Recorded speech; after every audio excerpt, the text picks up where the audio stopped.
the obvious elephant in the room is always like 12K, 8K. Do I need a 12K camera? Who wants to deal with that massive amount of pixels and data? I think it's always a good point, and it's been really interesting over the past 12 months working with customers, and that's the question. Do I need a 12K camera? And the answer is often, no, maybe you don't.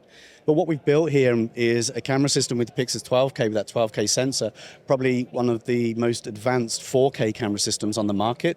Certainly both in the Ursa Cine 12K, which is one of the most advanced cameras ever built, but with the PYXIS 12K, we've now reduced that down in scale, in affordability and accessibility, so you get everything that RGB 12K sensor can do.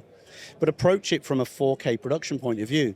You can use this camera in 4K productions. You could step up to 8K if you want. There's formats in there all the way through 2.4:1 and DCI delivery. There's anamorphic modes. And it isn't a 12K camera if you don't need it to be.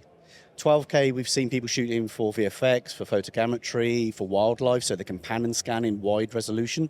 You can always choose to shoot 12K if that's your need, but the camera can operate in 8K and 4K. But one of the key things that we do with this technology in the camera is we do something called in-sensor scaling. So should you go into the 4K mode on the 12K sensor in the PYXIS 12K, you will get full field of view. This doesn't crop.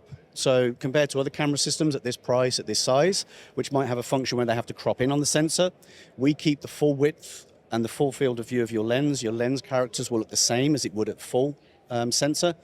And we're reading all of that sensor data. And there's no line skipping or anything like that? There's some processing we're doing at a pixel level because we're ultimately packaging and capturing at a 4K or an 8K resolution from the 12K sensor, but we're not doing that skipping or processing off or ignoring data, so we're capturing down.